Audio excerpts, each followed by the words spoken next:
Chakumananso mu program ina ya Lunta Exclusive pompano pa Lunta Television. Ine ndi Bridget Mwanunga. Lero ndakubweretserani mkulu wa bungwe lija la SIDED mbuyomu tinacheza nawo koma pano tawayira naso chifukwa zambiri zikuchitika mdziko muno. Tufuna kuti ilu ndine tisatsalire mbuyo amene wandi Silvester Namiwa. Muli bwanji Namiwa? Ndili bwino muli bwanji mayi Mwanunga? Yayi tili bwino kuchokera mwina nthawi yomwe tinachezaso pano kufikira lero. Chilipo china chake chomwe mungati chasintha. Tiyambire pamenepo. Sindikukhulupirira kuti chilipo chimene ndingane kuti chasintha.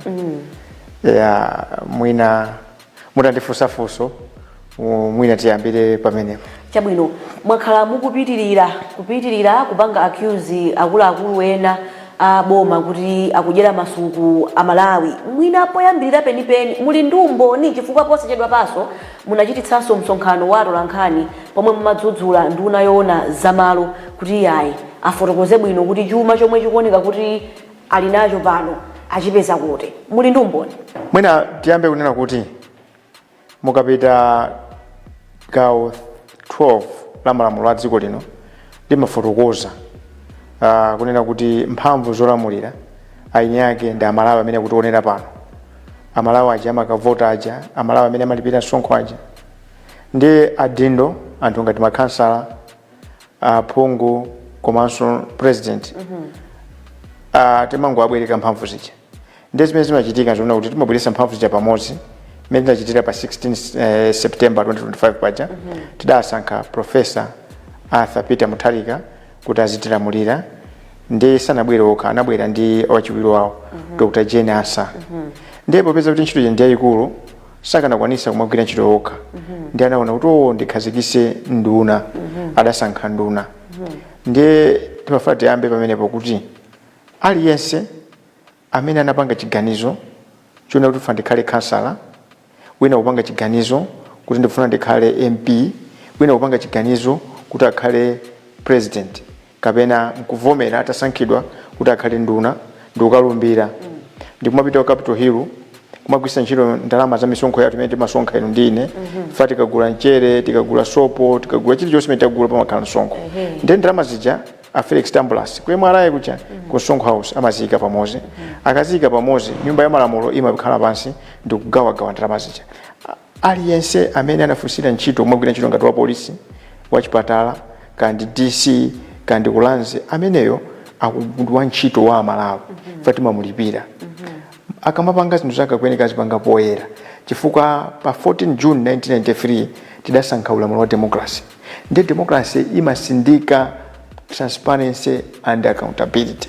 Kusonyeza kuti munthu amene safuna kupingidwa kumafunsidwa mafunso ameneyo asayerekeze kukhala mu public office, asakhale mu office imene amalipidwa ndalama zagulu, asamayendere gamu yolembedwa MG, asamapite ku Capitol Hill, asapite ku district council, asapite ku state council. Tiyambire pamenepo. Two, pali kapezedwe ndalama mziko. One, ngati ziko lathuli anthu ambiri sali pa formal employment. Anthu ambiri ntchito zawo zongo zilemba, ambiri ndi alimi. Ndi tikuziwa zimene zimachitika ulimi. Umayeneka upite ku munda ukalime mbewu zako ugulise. Ndi kugulisa kuja pamakhala umboni. Onena kuti amwanoka analima sabola anakagulisa kwa dimake akupasani cheke kapena ngasapasani cheke apanga transfer. Kusonyeza kuti mmatha kuona kuti ngati amwanoka ati agule foni ya nyuwane, ngati amwanoka angakwanise kugula njinga ya moto ndiye kuti analima sabola aliyense amatha kudziwa. Two, palanzatu ena amene mnachita mwayi mnaphunzira muli pa ntchito. Ku ntchito amakulipirani. Ku ntchito kumakhala ngongole timadziwa. Ndiye pali gulu lina limene machita business timadziwa. Ndiye gulu la ife amene timadalira ndalama za anthu kuti tigwire ntchito yathu. Mabungu mwese aboma timalemba proposal tindivutula kuti tithandizeni anthu anyama tithandiza. Kusonyeza kuti munthu atabwera kunena kuti timafuna tidziwe anamiwa kuti press briefing ya Zulu ndama mnazitenga kudawo zakuti awa tinapemphana tipasama kuti awana tipasama kuti zioneka. Imene yamaichiwa kuti accountability. Ndiye chimene chavuta pampanje panopa mponena kuti kubwera kwa democracy anthu akumaluwa ndale ngati kuntchito. Padakali pa ndale zathu sasanduka zaphindu kwambiri. Maiko ena kundale amapita munthu akatumikira dziko lake wapeza ndalama zake waenda wauzi wa moyo ndi amatinga tumikira anthu akwathu. koma padakale panopa kumalawi kunoko ndale zasanduka njira yopezera ndalama fast chifukwa chani chifukwa chokuti amalawi ife amene timalipira msonkho ife mphamvu ndi zathu koma tili ndi vuto limodzi timalekerera anthu chatikangwa asankha amakasanduka mabwana ndiye moti bwana uja atitumikire amatipanga chipungu amakhala akuba ndalama ndi akaba amathamanga kukagayira anthu ena phokoso uku ndi uko kugula kachimanga kukaperekapo cholinga anthu ngati ife tikayankhula azinthu tikupanga nsanje koma ndanena kale kuti mu democracy timene kupanga zinthu poyera kale kunali civics zimene maphunzitsa kuti nzika izitani amanena kuti nzika yabwino. There are two qualities or three, four qualities of a good citizen. Kona for the sake of this discussion, bifanda kuzeni ziwiri. Amanena kuti nzika yabwino izilipira msonkho. Two, nzika yabwino izilemekeza malamulo. Ndiye munthu ukapanga zako zonse, ukapanga business ija, ukapeza phindu, pamayeneka kuti phindu lija utenge ndalama upite nawo ku MRA. Mwachisanzo, nitakhala kuti lerolo ndakagula galimoto ya 800 million malawi kwacha pakuyeneka kuti ngati ndi nzika yabwino pakhale umboni ona kuti Namiwa agula galimoto ya 800 million kwacha zimene zikutanthauza kuti ndi kuti ku account kwanga ndali ndi 1 billion ku account kwanga kuoneka kuti kwachoka 800 million kwasala 200 million koma ndalama ya 1 billion ngati ndayipeza pa business ndikuyenera kuti mukapita ku Msonkho House mukapeza Felix Tambulasi akakuonese ni income tax kuti Namiwawa atapanga business yawo analima sabola ndi anagulisa sabola uja 2 billion pa 2 billion tachosapo income tax 30% kan 20% ndalama yosalayo ku account kwawo ku Centenary Bank ndi ndalama izi ndiwo kuti agulire galimoto nchabwino pamene palibe vuto koma vuto limabwera sopano munthu ndi MP amusankha wakhala nduna ya zamalo akupanga interview akuluza dziko kunena kuti kunduna wanga nduna wa zamaloku kuli Katangale muti anthu ena aso kunduna ine ngati nduna ngati iso ndi wakatangale ndikoma ndikuthokoza kuti mkulukuta moyo APM wandisankha ndikundibweretsa ndithana ndi Katangale mu January menemo akuyankhula poyera olemekezeka chimwe chipungu anapanga ma zinthu zitatu zofunikira kwambiri zimene ameneka kupanga msogoleri atangobwera kumene kukhala nduna ya zamalo anapangisa press conference ku COI kumene kusanali oka anali iwowo nduna yofalisa Nkhani anamalomba kunala nduna chitezo cha ndziko apita mukhito komanso nduna ya maboma ang'ono a BNP Nkhani yake ndionena kuti DPP tangolowa kumene mboma panala anthu ena achibwana anayamba kupitisa zimene amapanga 2014 to 2019 anayamba kumakalanda malo anthu kumpeza munthu malo ife tabwera tikulamula ndife kumuchosa pamenepo anthu amadabwa kuti nthawi ya achakwera nthawi ya Congress mdziko muno munali lawlessness alisa mapanga chimene akufuna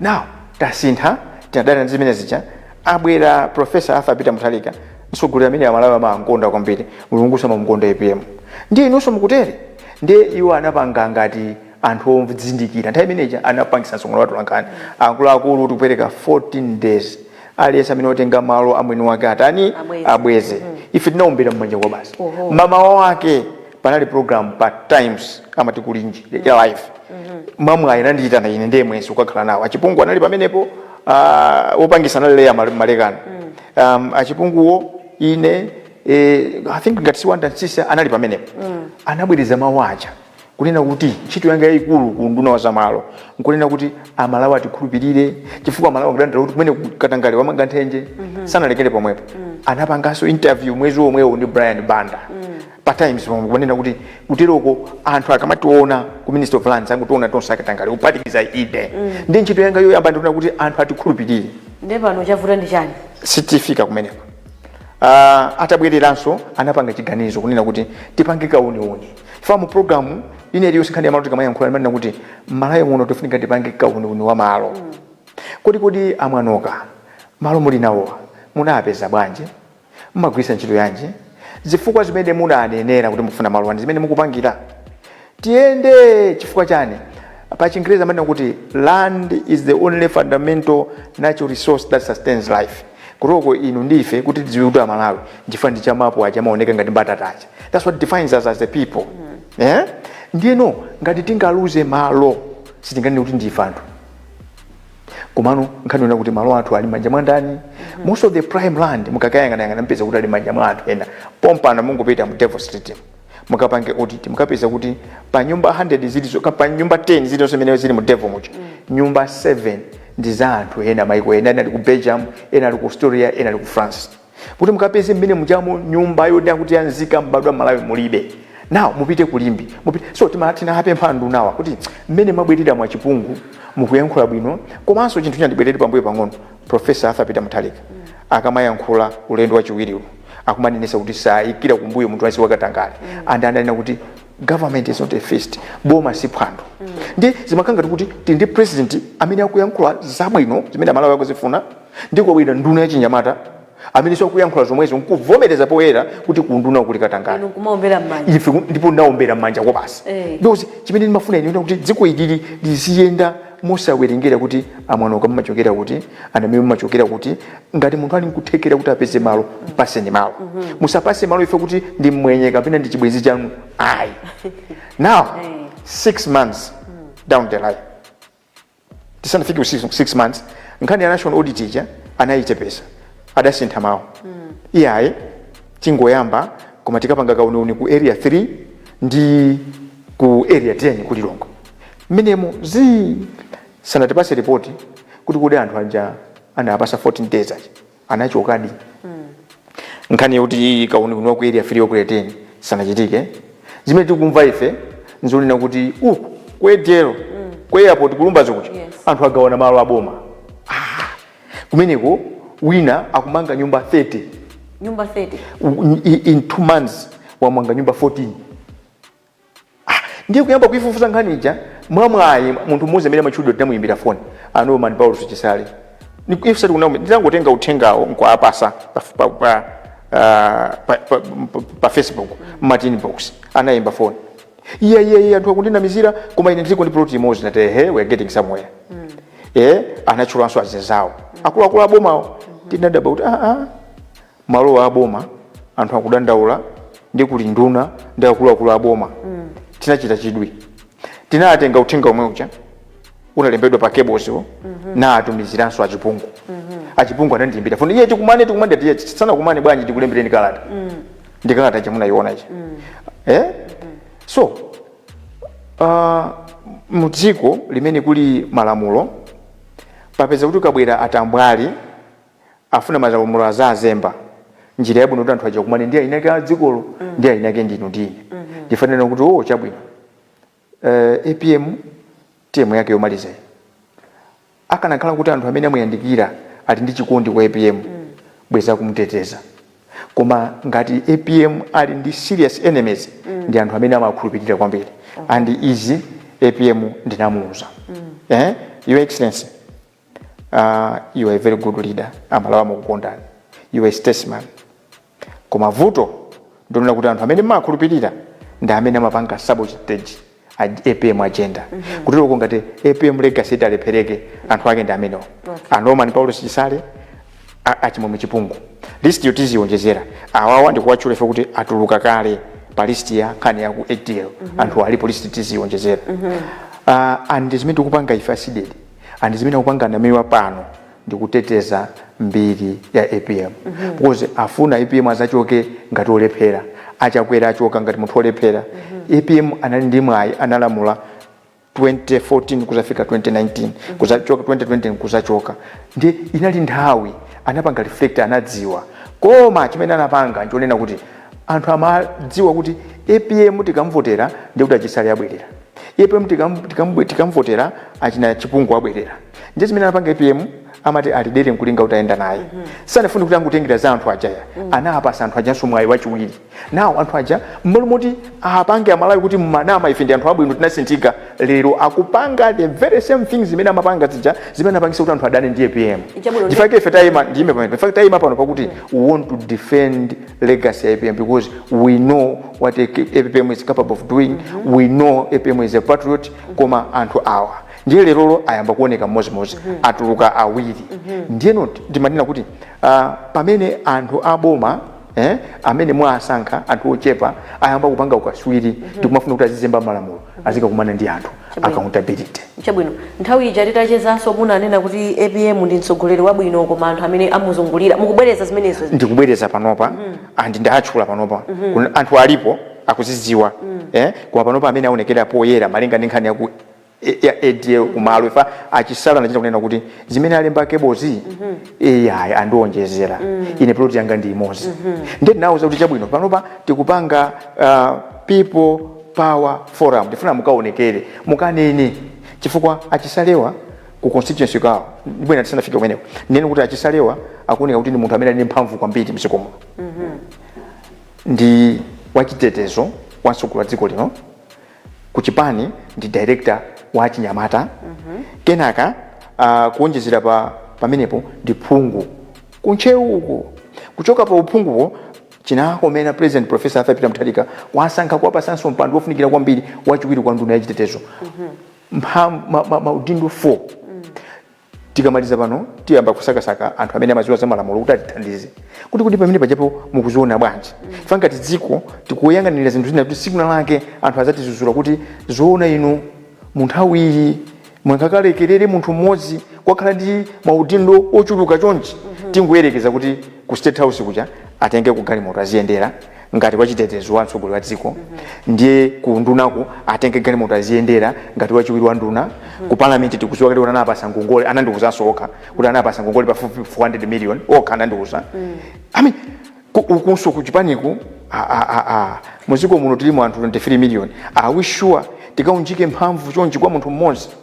lero you not be surprised kuti plot imene anayipeza ku ADL anayipeza motani sakugwisa ntchito mphamvu zimene ali nazo ndi chinthu chimodzi chimene nakondwa nawo achisale ubwino wake kusi chimene masiyana achisale ndi anthu andali nawo ndoti iwo aja amayankhula kayankhani ndi yabwino kaya ndito amayankhula ndipo ndine timayankhulana ndi anandiuza kuti musatilembere kalata ngati mwene mwapangira achipungu mudikire kaye muone list ku ADL kuti kuli pali zotani ndiye taalembera azione themba tifuna atipase ma disclosure tione kuti pamene pali ndani ndiye tikaona list iyo tionjezera pa adani a APM amene akumsokoneza APM alipo because munthu amene wamusankhidwa ndi APM amene akuyima kumakadana ndi Katangale amene ali pafupi akuyenera atenge chisanzo munthu amene amapanga so Katangale kuti ndi ndani wa APM afuna amuonengere zina la APM ndiye mukuona ngati kuti mwina mtsogoleri wa dziko sakuchedwa kupanga ziganizo zina mwina mafotokoza apa kunena kuti ena afuna kumuonongera dziko izi moti sakuona chifukwa chani mwina mukuona ngati akuchedwa kupanga ziganizo zina zofuna kukonza dzina funso labwino kwambiri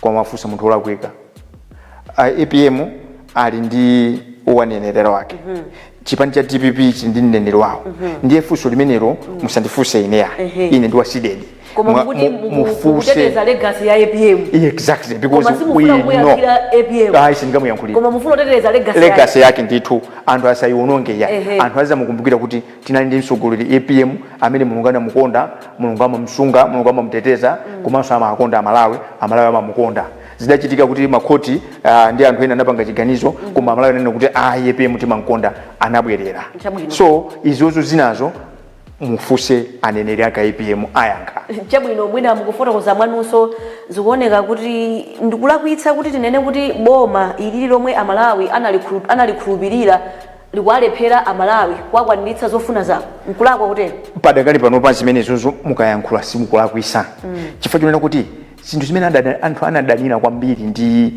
boma la Chakwera ndi zinthu zitatu ngati sizinayi chinthu choyambirira nchonena kuti moyo umalimba katundu anakwera mtengo lero moyo ukulimbabe mistake ina yachiwiri ndani wina wa APM ndi Minister of Finance a Joseph Mwanamveka abweresa msonkho pena paliponse maleve pena paliponse ndalama imene malawi akulandirayo ikumangothera kungolipira misonkho kuyesera kwauza kutere kuyesera akupanga makani samamva so kuonjezera pamoyo kuti ukulimba chimene anachosera MCP nkhani ndona kuti Katangalenso liwafikapo zimene tikunena kuti anthu alemera overnight the instant billionaire kuti muziwe kuti anthu awa anakonzekera kuti aononge mbiri ya APM kati mukumbukira bwino tinakupanga umene chisankho ndinanena tinapangisa msonkhano wathu Nkhani kunena kuti apereke masiku 30 kwa makosa na MCP acha kunena kuti amene akuziwa kuti anaba koma Yesu akuba kapena amene waba ali ndi remorse ndalama za malawi abweze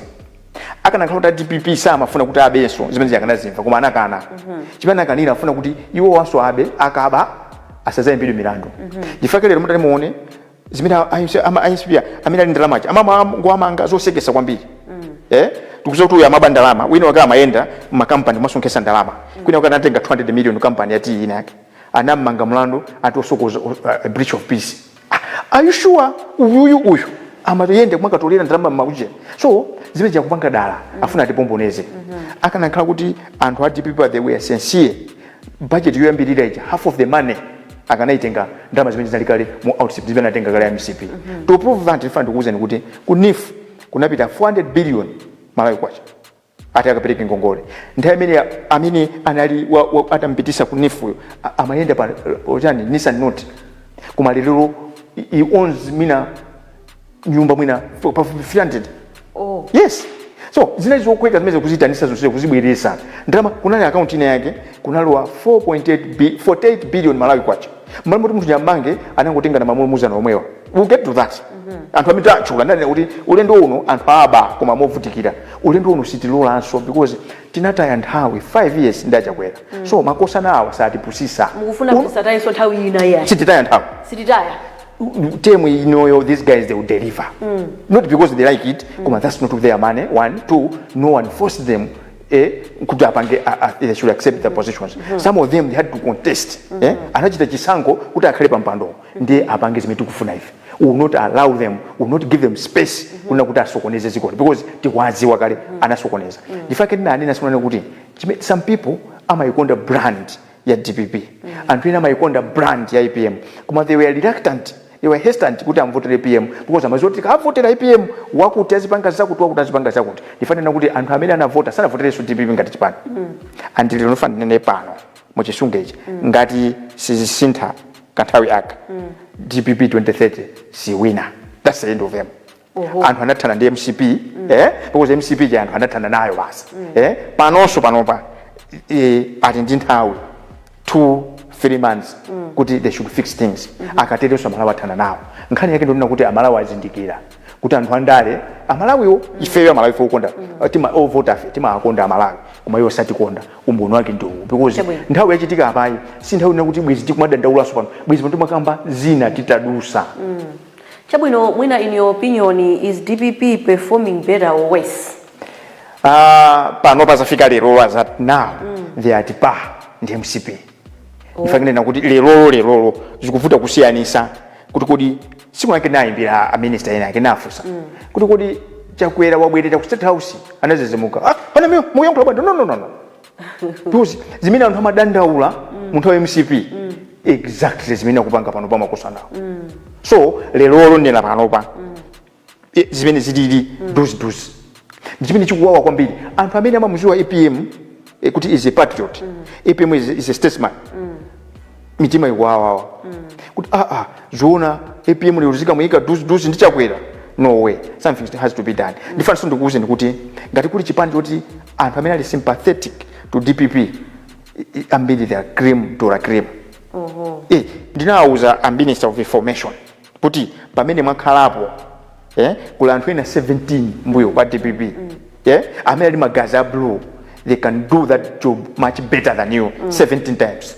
So ndifana ndikuuze ndikuti pamene ali nduna ili yose mu DPP mucha tiyambe minister of finance pamene ali pacha kula anthu ena mu DPP kapena Malawi 17 they can do that in much better. Minister of Homeland Security kula anthu ena uku anthu ena 17 they can do that job much better. No one is indispensable. And china chimene timaononga dziko ndi chomwe chichi chomwe mu DPP muli kilimu mwa no we should forget that we are Malawi. Nkhani ya zipani tizichula tikamapita ku chisankho tikangovota muja, let's forget about colors. Tizikatenga munthu according to competence and skills. Because timapeza kuti tazingwa tikusowa kuti kodi Minister of Finance akhala ndani wena chati tikuiwala kuti ndi population ya anthu 23 million. So at DPP panopa they have no choice. They have to do things better. Akufana ndisha kwera. Mwaso muna imba phone kuti kwa bwerera kuti State House. Ndaje kufusa kuti kodi nafusa minister. Na imbira phone a minister kodi chakwera obwira ku State House ndiyana bwanja zimene zikuchitika tu ndi chimusizi kusiyana ndi nthawi yachani nthawi yachakwera ndiye kumeneko but no nemalize but you cannot compare APM ndi chakwera. It is an insult because munthu mwachita kungomuonera atu mazo kuti apo pali usogoleri apo palibe usogoleri koma mukuti they are at par. no munafunsa kuti ma administration mukatero mundira kwira administration. I mean you cannot put chakwera and APM at par. That would be an insult to APM with due respect. Kuma in terms of the administration zikuchitika pano pa zokanga kuti tafika pa equilibrium they are at par at the position imodzi yonke koma APM is here because we know we are able to single out kuti akusokoneza ndi our my interest awo ubuntu wake ndawa ayamba kuonekera okaoka. Ichabwino tikanati kunkhani yokhudzano Malawi Congress ngati chipani chachikulu chotsutsa tipunalinso msonkhano kumalembo uku aphungu ena anabwera poyera kunena kuti ayi ife tikufuna kuti achakwera ayimeso ndine namosapshatira chifukwa zinali live pakanema zimenezi baba Stephen Malonda ananena kuti ayi achakwera anali mtsogoleri wabwino koma amene anawalakwitsa ndi anthu wazungulira. Inu apa mukuti ayi APM ndi munthu wabwino koma amene akumulakwitsa ndi anthu amene akumuzungulira. Tinene kuti mwina atsogoleri athu amakanika kupanga ziganizo pawo amadikira kuti anthu ena amene azungulira awasokoneze. Funso limenelo ayankhenso atsogoleriro. APM is a statesman. APM as a president akuyenera kukhala accessible. Koma tili pomwepo za ku MCP ko. There is one brilliant lawyer. My namesake. Walembanso wafusa kuti Ayuba. Wafusa kuti kodi anthu amene anazungulira achakwerawo achoka. Wafusa choncho. So nkhani za MCP azikambirana cha Yake. Koma ndifuna ndikuwuze ndina kuti ngati tinali dziko ndinaononga nthawi yake ndi imene we wasted 5 more years. Ifake lero tikuyima kuti makosana awa aganganya awa ATPP awa will not allow them kuti atitengereso kumene kuchako. Because vuto ndona kuti timayang'anirira. Mupite mukayang'ane section 30 ya malamulo akulu a dziko lino imanena kuti every Malawian is entitled to development. Koma tikazipanga personalize chakwera MCP, DPP, APM, Namiwa, we lose focus. Timayona kuti Malawi wina aliyese is deserving. Nkhani za ndalezi zimakufuna zikutithandiza kunena kuti chifa ordinarily bwezi aliyese ali president. Ordinarily bwezi tonse tili ma MP. Ordinarily bwezi tonse tili ma councillor. Koma practically it's not possible kuti tikaunjikani pamalo tikayambe kukonza pachi ndeti maasankha anthu. This is why democracy is representative democracy. Ndi anthu tikasankha za ndalezi tizisiya kaye. Because we are a country where we miss it kumalawi kunoko. Ndonera kuti president walumbira lero immediately time yamayamba kuganiza za temu ina. This way kuti APM is better placed because sakufunika temu ina kusokoloko. He has nothing to lose. And he had nothing to lose. And APM had nothing to lose. And APM this is why Samaba simgairi zinda chakwera. It doesn't need kuti ndifuna ndahama ndikagule girlfriend gani moto. Ayi. Safunika ndahama kuna kama ngire nyumba chibwenzi. Ayi. This is an opportunity kunena kuti we have to make sure kuti this government should deliver. Malawians deserve better. Chabwino mwanena kale kuti mwina ndale tizisiya pambali tibwererabe kumanong'onong'o ngakhale mukuithawa imene isimuithawa lero kumene ku MCP mwanena kale kuti manong'onong'o akuchitika tonse tikuziona iye mwanena kuti lawyer wina amene ali ndi dzina ngati la inu ukunso kumalembo kunachitika chonchi tinene kuti mwina mpungwepungwe umenewu is too early because ku 2030 nkutali. Ndikambenso chinthu china ichi kuti padakale panopa amalawi adasintha kwambiri. Every election cycle amalawi amasintha. Chimene chikuvuta padakale panopa kuti zikulisa mayende ndonena kuti anthu amazinamiza kuti munthu ukaba ndalama zambiri umakhala mtsogoleri wabwino. Atengerepo phunziro. Ngati kuli boma loti linalira kuba kwambiri ndala ya MCP analuza le ndalama. Ngati kunali boma loti limapanga corrupt aliyese ma media house kwawe pereka ndalama pena paliponse kwathu kusu kusipo society pereka ndalama anali MCP. Koma no Malawi as a better judges. Ife timangusiya Malawi koma ali kutilelwa chakwera. So anthu andale aphunzire kuna kuti Malawi azindikira kunena kuti it's not about ndalama zakuba. It's not about violence support zazitali. It's about kupanga deliver. Amalawi akufuna chani? Amalawi akufuna chimupange zimenezo. If you don't do that, chisankho chimene chinachitika pa 16 September inali to protest vote imene. Malawians voted kuti we don't want MCP and chakwera and they did exactly that. Now the role nzomvisa chisoni kuti munthu wanzeru zake azikabwereza nso zomwe zicha in under a year. So akulu ndifuna ndikuuzeni chonde ino amene yepe mwana kusankhani nduna ma PS mandani musavutike kuba ndalama za misonkho za Malawi. Ndalama zo zigwire ntchito, zikagwira ntchito anthu azakukondani. ndalama zakuba anthu ayizo ndalama zakuba, and there is no empirical evidence kuti munthu kalemera ndalama zakuba ndi nzeru. No way. These are two different things. So please concentrate, save. Ngati mukuona ngati kuti simungatumikira Malawi, tulonde pansi maudindo Malawi munotemwa 23 million APM pokupasani pata usikuda kukuopani yayi koma ne kukupasani mwayi kuti muzipange proof noka usiru wanu ndiye na usiru wanu mwaopanga proof mwayamba kuonesera anthu kuti ndi anthu asaphunzitsika anthu osafuna kusintha ife tifuna titeteze legacy ya APM. Tikupitirira ndi program yathu ya lero ya Luntha Exclusive, tikucheza ndi mmodzi momenyera ufulu wa Amalawi mdziko muno komanso mkulu wa bungwe lija la SEEDED a Silvester Namiwa. Si dzina la chilendo kwenikweni chifukwa ndi mmodzi amene pamati pena pake pakakhala kuti sizikuyenda bwino amakangalika mwinanso ena zina amazidziwa kuchokera kwa iwo ndiye kumenyera ufulu wa Malawi kumeneko. Anamiwa, pamene tikupitirira ndi program yathu ya lero ya Luntha Exclusive, posachedwa apa kunali msonkhano wa nduna kapena kuti cabinet meeting yomwe mtsogoleri wathu wa dziko lino Professor Arthur Peter Mutharika anapempha the second vice president achihana kuti atsogolere zokambirana kumeneku. Koma tikudziwa kuti kupatula kuti tili ndi a second vice president tilinso ndi first vice president amene ali Dr. Jenny Ansah. Now reports indicate that Dr. Jenny Ansah sana itanidwe ngakhale ali wachiwiri kwa mtsogoleri wa dziko ku msonkhano umenewu. Inu ngati odziwa malamulo chifukwa ngati momenyera ufulu wa anthu ndekuti mumadziwa kuti zinthu zimayenera kuti ziyende bwanji musaseke ndekuti malamulo mukuwatsatira bwino ndemanga yanu pa zimene zachitikazi ndiyotani. Naseka ifo tumanero oziwa malamulo odziwa malamulo ni maloya they are lent I'm not lent ifenso timapanga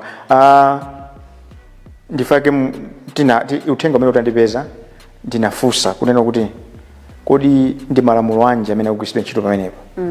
Choyambirira pali chifukwa chokwanira chimene anthu amene amapanga constitution adanena kunena kuti tikamakavota tizivotera candidate ndi omusatira ake imakhala ngati peya kusonyeza kuti candidate ngati watanganidwa ndiye kuti uyu wina amene tinamvoterayi akayima pamene paja. With due respect ndinene kuti tinavotera anthu awiri, Professor Arthur Peter Mutharika ndi achiwiri wawo Dr. Jenny Ansah. Kusonyeza kuti ngati President Professor Arthur Peter Mutharika atanganidwa apita kwina malinga ndi kufuna kwa Malawi ameneka kukutuma Dr. Jenny Ansah akapange chair meeting akanzingeni inali electoral alliance ngani ndi pano anthu akulimba nabe kuti za ma alliances ndi malamulo zilipate mpaka kusafika lero mu constitution yathu sindikupira kuti palipo pena pake it was pachizungu zimamveka it is a gentleman's agreement. Okay. Chinthu chinaso a credit which anyone cannot take away from APM because anthu ena amapanga grapuse kukhule ndikuolose ndikakutafune akanangoza ngomundamiza kuti tiye ndipo tipange campaign ndimozi mmene anawina muja usakwanilisa ndete athokoze APM amakwanilisa mapangano koma izi zachitika zimenezi tikufusabe kuti agwisa ntchito lamulo lanji fa Amalawi yes nayankhule ndipo tikupera kuti mlembi wa president ndi cabinet Dr. Justin Said atiyankha pali mafunso awiri kuti atiyankhe. One, kodi anagwisa ntchito mphamvu zanji zonena kuti akapange cabinet president ali Malawi momono vice president ali Malawi momono ndi ukatenga second vice president amene pa ballot panali ndanagalero with due respect ino kikanzingeni chihana ndi malemekeza timayankhulana timachezanso is a very good person koma the truth be told pa ballot panalibe koma that was a gentleman's agreement zimene akambirana iwo zimene ife kunalibe zimene tinazilemekeza andi ndauzenso iwowa ino kikanzingeni chihana Bright Nsaka George Chaponda Mwanamveka nduna zikulu zimene kunena kuti ziganizo zina mukamapanga zinthu kuti zikukukomerani siku lina musayankha mafunso. Dziko lino lili ndi malamulo let the noble ones raise pertinent questions kuti with due respect your excellency we understand kuti mwatanganidwa koma the law demands the good thing is that Dr. George Chaponda is a lawyer DPP is ndodi mu cabinet imenya kuti maloya kandi angati kaya zinaza zifusa kuti aziuzana your excellency balinga ndi malamulo apa sititere chinthu chachiwiri Dr. Justin Said auze mtundu wa Malawi kuti kodi APM ndi Dr. Genius anayambana chani. Inu mukuona ngati anayambana. Atiuze. Zimene pamene zafika apa kuti pange pretend kuti anthu asanayambane ndi tikunama. Atiuze. Chifukwa tinavota ndife.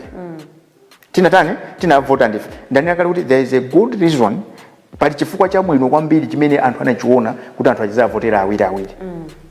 Ndi anthu oyenda awiri ngati pavuta zili ngati banja lili ngati ukwati. Chabwino. Kwa kwathu ku Katolika ukwati uja sanalengeze umakalembesa. Mukalembesa amalengeza katatu ndi amanena ngati pali cholesa mutitani mutiuze. Ndiye anthu amabwera kusavina pamene pacha. Ndiye zimene zachitika zona kuti ukwati uja unalembesedwa tinaonena ku BICC. Kuti Professor Arthur Peter Mutharika akukayima ndi Dr. Genius. Anthu anadabwa anthu anazizimuka. Chabwino zimene atani asankhira. Andi atafusa kuti chifukwa chani masankha Genius ananena kuti she is a woman of integrity. Kusonyeza kuti APM was not forced. Sitikupera kuti anakakamizidwa ndi munthu analeyase kuti atenge Dr. Genius. Zifukwa zimene ananena anatozako chifukwa chimodzi kuti ndi mayi wa integrity munthu osunga ulemu wake. Ndiye lero atiuze kuti chachitika ndi chani apa. Ndiye ife amene tinasankha anthu aja mphamvu tinapasa tundife. Kumene kuja kunala chakwera. Tinacho sakwa chakwera tinasa musakwa chakwera kumene kuchako nkwayikako APM acha. Ndiye lero chifukwa limene kuchako asanguti pangira ziganizo atiuze. Kunena ndiye ndikuauza Dr. Justin Saidi. Mwa mutimasule mutiuze kuti kodi anthu anayambana chani. Kodi zimene anayambanazo are we sure? Nzoka zosatheka kwakhazika pansi. Andi mziko muno tikuyankhula pano tili ndi asogolerena opuma. Dr. Bagiri Muluzi ku BCA. Dr. Joyce Banda ku area 12. Awachakwera wapuma kumaba kuthamanga abita asiyeka kumbali adakalira amenewa. Kodi simungabweresa anthu apamozi. Chifukwa chonchonena kuti nchachikulu kuonena kuti sizingatheke kuti Dr. Bagiri Muluzi, Dr. Joyce Banda, ndi former president alimo muno. Simungayitana anthuwa. Nkhani nja ikulu ndithu kuti sangapa. Chifukwa zimene zachitika apa zono ukwati uja tavina, taulembesa, alengeza, wamangidwa, tavina, tasupa pamene paja. 2 weeks tikumuona wathu uja obwerako. There has to be an explanation. We're supposed to be told. That's democracy. So, mina nkhani ziwiri zimene zizi mukamaliza mutenge phone. Maafusi Dr. Justin Saidi. Maafusi kuti Namiwa akuti unali ukwati tinalulutira, ukwati tinasupa. Ndenga tichavuta tifuna tuuzidwe chafutacho. Ndenga tichofutacho chili chosavuta chafika pona kuti is that grave enough kunena kuti anthu asangakhale pansi because kunja kusizi kuoneka bwino. And in fact the ultimate price imene italipire ponse pachi CAPM. Because ndamuuzanso MP wina wa minister wina wake mu office mwake. Ndamuuza kuti APM does not need DPP. Inu anyamata inu amene muli mu cabinet ndamene you need DPP more than anyone. So the worry should not be kodi anyamata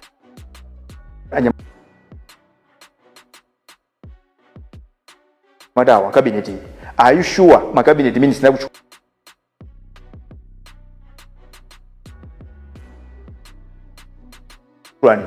you have run out of ideas. Simungakhale pansi kunena kuti ubale usikuoneka andifana ndikuuzeni zimene mukambirana nazo zandale mungonamizana koma kuipa kwa ubale uku it is working to the advantage of Dr. Genius. Panopa Dr. Genius is becoming another big thing in Malawi. You are only making. Chabwino Namiwa tikanalipa nkhani yomwe tinachitika mwayi pano pa Luntha Television tinacheza ndi wachiwiri kwa mtsogoleri wa dziko lino Dr. Genius. Program yake so yomwe ya Luntha Exclusive ndipo ndikukhulupirira kuti amalawi ankadikirira yankho titafunsa funso la ubale wawo pakati pa iwowo ndi mtsogoleri wa dziko lino koma anayankha momveka bwino kunena kuti amalawi eni yake akuona apange judge. Mukuona mwano anavomera kapena anakana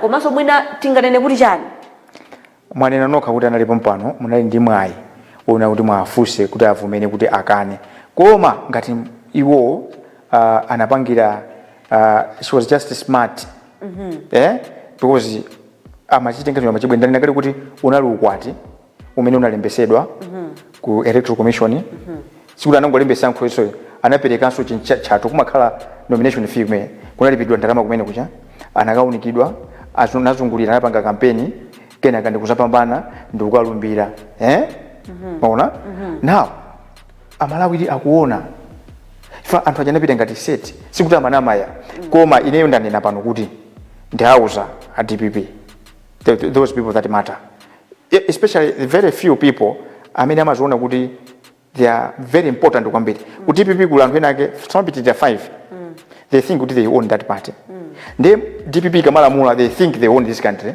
and they think kuti they got a license to silence anyone and they think they got a license even to kill amagwisa ntchito anthu kagulu kenaka kamakhala kuzaleka kuja amakatenga anthu amndende ndikupita mwakanamizira munthu ngati akuba that's how they do it now chifukwa chokuti anthu ayang'anira nthawi yayitali they think kuti they can hold this country at ransom, they think kuti this is their garden and pano panso amasuka ayiwala kuti 5 years timathawa limozi iwo to anthu amene amaziona and 5 awawa akutipipiwa amene amaziona kukhala ufunikira kwambiri timazemba limozi nda MCP lowa uko lero ali busy apanga hack mafoni athu koma chimene tapanga ife tapanga hack their brains, we know their movements timazota lero organiza chakuti apanga chakuti akumana ndi wakuti so iwo akulimbana ndi mafoni athu ife tikulimbana ndi their brain their software they will not get away with it so ndawuza anthu amene kuti zimene amayankhula Dr. Jinasa she was smart in short sanafune kunena kuti akundipangira campaign kuloko all these zimene zikuchitika zija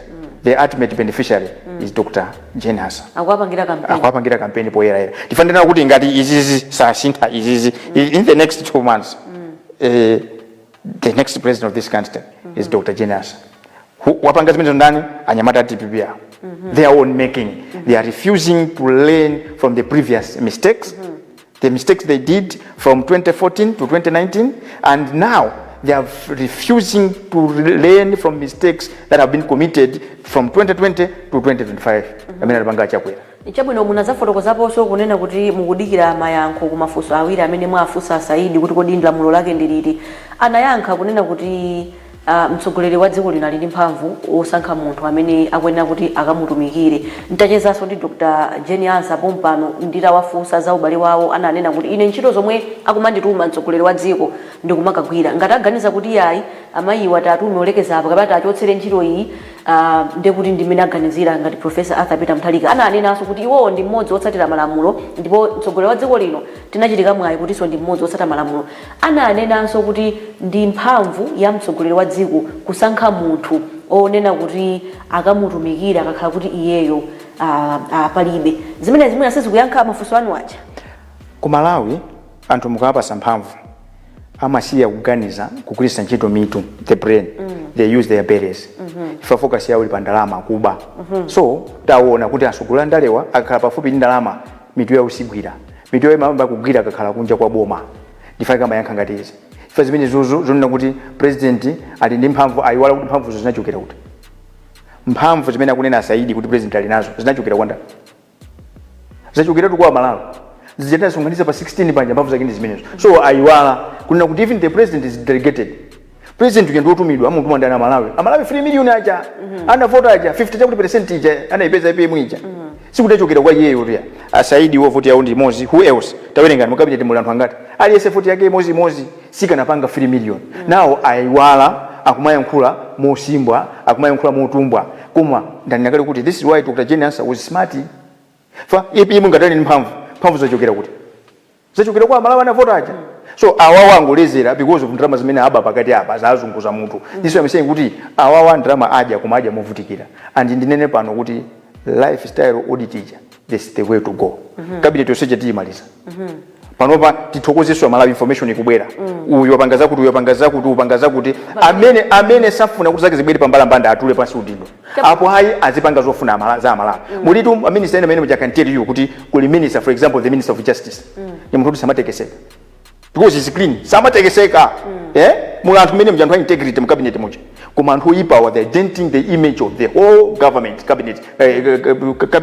they are even threatening the legacy of the appointing authority so kuyankhula kwake ndi kumene kuyankhula kumosefukira kwa iwala Malawi kunali tu anthu amayankhula zomwezi achakwera nkanena sinchoka pano lero ali kuti chabwino ndikana ndi pankani ya lifestyle audit kodi imene ili basi imene ilipo budget nayi panga launch pa 20 February 2025 mu April tinaitana anduna azachuma nthawi imene olemekezeka Simplex Chichola tinaitana a local government minister he was a very powerful minister ndinene pano Richard Chimwendo bande sana munthu amasiwera koma nthawi yomweyo ali pa peak ali minister panonso ndi mlembi wankulu wa chipani tinamuyitana kuti ukaneneza chuma zako anasankha usabwera koma tinatero so lero longa tikupanga is just a continuation chifake taitana chipungu andi mamwe ndauza Malawi ntatumizira makalata yanayankha anena kuti atiyankha andunawo yes he is in public office, he understands ali in public office akanene kuti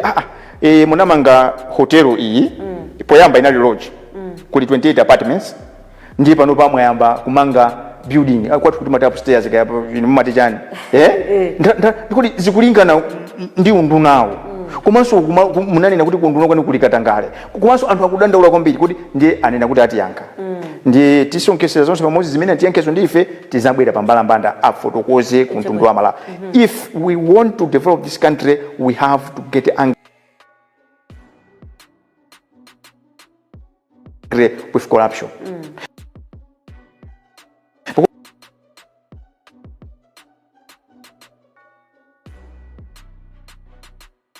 Because what is happening is there is a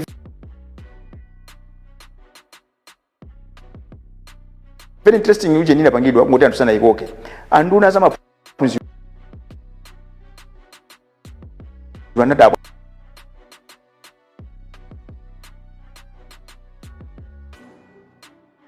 wakunena kuti ndifa chani sukulu kapena project opthandizidwa ndi madona nas ndalama zake zimakhala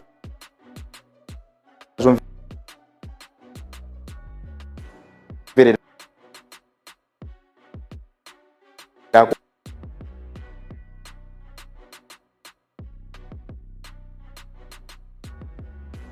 koma ma project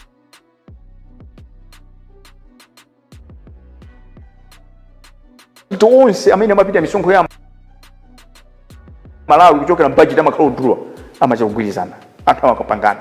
So we are exerting a lot of pressure. Corruption is exerting a lot of pressure on national budget. Muona kuti if we manage to fight corruption mwina we can reduce budget yatu by half. See around 10-11 trillion. Mpeza kuti pafupi pa 7 trillion imapita m'matumba mwa anthu. This is why today lero kuti ndikufunse kuti fertilizer usika mtengo wothandiza ndani. We find that the answer is no. Timatenga ndalama kukagula fertilizer kapereka kena kumva kuti akulu tiliso ninjala tikaguliso chimanga tapasa anthu ena nkudi ndifa chani tikumangobwereza zinthu zomwezo mwayembekeza result yosiyana nthawi yakwana ona kuti tizifusana mafunso olimba apapa pa nkhani ya lifestyle audit. That's the way to go. Ku South Africa fund kuja you can't wake up one morning and go ukagule nyumba cash, no way. Koma lero anthu akugula 580 million kuzomba ukagula nyumba, 800 million ukagula gari moto. They think kuti anthu sitikuziwa panopa whatever you're doing anthu akumapanga akumasunga. Malawi achenjera kwambiri, Malawi avutika nthawi yaitali chovu awa kwambiri chonena kuti misonkho imukutifinya ndalama mukutibera ndiye sukulu za ukachenjede ndikukweza fees chimene akupanga maziwa afuna kuti ana anthu osauka asaphunzire akamachokapo pampandopo akhalepo ndiwo because maphunziro chinthu chokacho chimene mapangisa kuti mwina at least tichoke mu umphawi tibwere kuzafika kamoyo kena kaka. So we fight and this time around ndifuna kukuza kuti we fight zikafika pena pake tibwere ka John style ngoti John achakulakwa bathamangisa anthu akudanzawo ifeyo tizipanga gulu lija lero tiye tipite ku hotelo yakuti paja kuti ndalama zathu fatika tenge uyu chipani chake chili kunja kwa boma analibe magali moto lero wagula magali moto 7 apa mwamba magali moto ndi atu 10 tikatengeko we'll get to that. Yes, chifukwa dzikoli amene akuli unongati anthu ochepa ndi mistakes pano yainu ndine tasanduka sono ma passengers tidikira Namiwa, tidikira Kalindo, tidikira Maiko Kayasa, tidikira Side, tidikira HRTC. No, let's wake up, let's defend this country for the sake of anatu titeteze zikoli. We should fight corruption. If you cannot fight corruption is going to kill this country. Chabuno Namiwa ngati mmodzi womenyera ufulu wa Malawi mdziko muno inu mukamachita misonkhano yanu komanso mwina kuchita maphokoso osati matukuma maphokoso ndine mmodzi amene ndimatsatira bwino lomwe mukakhala ifeso mukakhala muli ndi misonkhano yanu ya Nkhani timapanga live pano palunta nkoyenera kuti kumatsatira kuti zimakwankhwana Namiwazi anthu akuzilandira bwanji ambiri anayika chikhulupiriro kwa inu kunena kuti mwina mabungwe ena nthawi ya MCP ndimene anakhala chete pano akutuluka akukhulupirira bwanji Malawi kupita chitsogolo kuti sidedi iwathandizadi corruption yomwe inu ndine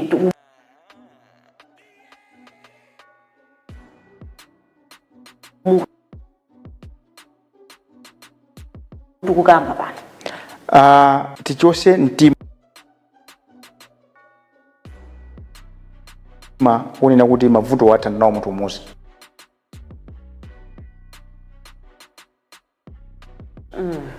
mavuto ali pano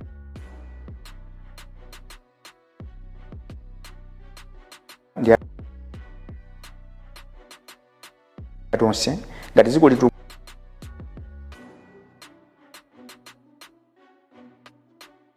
kuke titukule tonse tizipangana support Amalawi tikumsanduka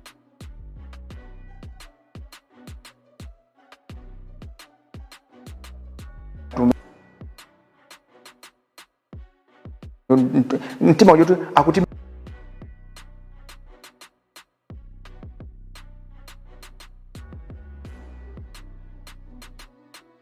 penyera ufulu ife tizikusogolera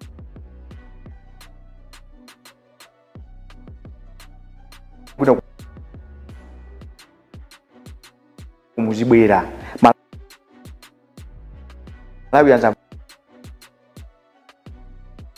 been so passive akatisira toka zimene apange akhoza kuti pangere minute lero who is going to take over now tiendele mozi because corruption imapanga fight back and violent for that matter kungochoka zulu usafika lero pa Facebook ma text akubwera akuganiza ngati kuti akhoza kundiopyeza ndifake ndanena kuti zimene zinachitika zakuchikangawa zija kakhale komaliza kuti anthu andale anthu oziwika bwino kungomwalira mosaoneka bwino zikachitika zimene zija mali utikasiyeka iku mochali tizifusana kai bwino mali usana yake ifamu ziko muno musanduka chibwana ndanda kuli anthu amasunga anthu kunzaleka kuja kula anthu ena matulusa anthu mu prison mu mukangoombera muzibwera ku prison kuja zikuchitika mziko muno chibwana you see so chibwana chimene chitu sai time chite ndipo ndanena nazo ndifane bweleze pano kuti olonta kuti ndapunthwa apo anthu ake ndomwe andachulawo asapite sukwine ubuntu wake timaziwa nyumba zawo even kwa chama yawo timakuziwa kumakumwa timakuziwa maboma yawo timadziwa ichi chibwana chonena kuti mwazu Amalawi kuzunzika chifukwa cha inu chifukwa cha uve wanu anthu akukuzuzulwanu ndiye kukuzuzulwana nyazikhala ngati so olakwa ayi olakwa ndinu amene munachoka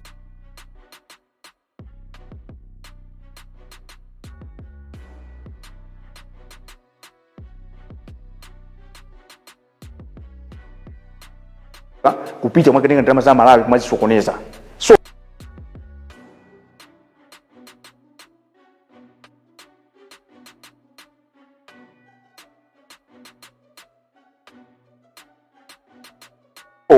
Amalawi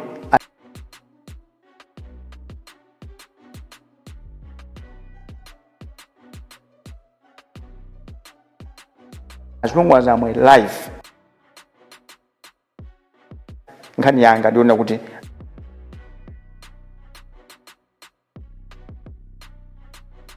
I want Malawi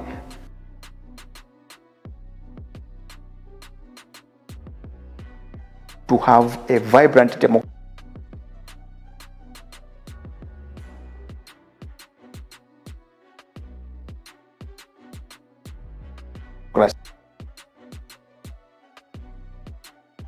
and a ticking economy, irrespective who the president is.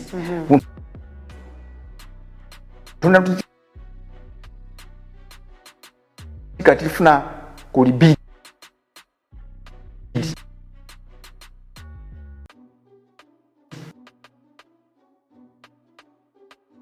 kifale peleke business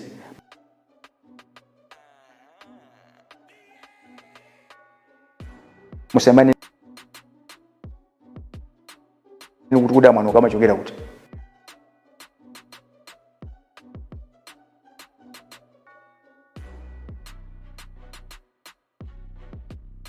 kodi akaza wajanga kuti kodi Namiwa machokera kuti zimenezo zithe tikamafuna kulemba anthu ntchito tizina kuti tifuna munthu wa PhD kapena masters tisamanene kuti amene ndi wathu kapena si wathu nonsense aliyense Malawi ndi wathu ndale tizipanga tikangosankha muja tizisiya ndale we should let amene tamusankha uja ayambe kulamulira koma ala kuti tiyende bwinonso anthu asalemere 1 second no and it's strange African Development Bank unena kuti Malawi tikuvutika tili pa number 4 kusaukisisa kwambiri ndio kapezi kuti nduna zikumanga mahotela nduna 1 week wakula magana moto 7 uyu waku Minister of Justice wina wache chibwezi chake kwa jerato hapa akumaima pansika mwakapereka ma 5000 no economy yake yomwe anthu akukanika upita kusukulu economy yake yomwe anthu kuyenda pansi no dziko lino tiziyenda mati sources amene alizipo muno ngokwanira tonse koma timasogoza anthu akuba ndi anthu akuba aje timaombera mmanja ndi manena ine kuti Malawi mmapereka ulemu kwa anthu osaneneka ulemu tentisinte aliyense amene akupanga zonda zokayikisa sakubwera zafotokoza chuma zake amene sakuyenera kuti akhale mu office amene sakuyenera ulemu wanu zomba ngoti big ayi tisiye kuombera mmanja anthu akuba zimene akupanga anthu awa akuti panga kukhala akapolo amwenye because all these things zimene zikuchitika zima beneficial ndi amwenye ifaka mangu tiyangana amwenye savota tikamavota muja mangu tiyangana chonchi kuti atavota nitavota akatere mpeza kuti aliyense mukabite mlangantere kuti mwenye uyu minister wawo ndi uyu mwenye uyu anatenga uyu wa bodi yakuti anthu ake ndi awa and alibe manyazi amapanga zimopanga manyazi nthawi yakwana una kuti anthu azizilemekeza UN azilemekeza katundu wa boma amene akuna kuti sangathe kukhala pa mpando osaba amene mpando wa boma azukana Mchabwino ndiye mwayankhula kwa nthawi yayitali kunena nkhani ya katangale mdziko muno posachedwa paso taninakale mnapangisa msonkhano watu la nkhani kuyankhulaso komanso kudzudzula mukuona kuti adindo akulandira uthenga wanu kuyambira nthawi imene mwina DPP nalowa mboma munayamba kuyankhula pali kusintha kuna kuli konse komwe kwachitika pakatipa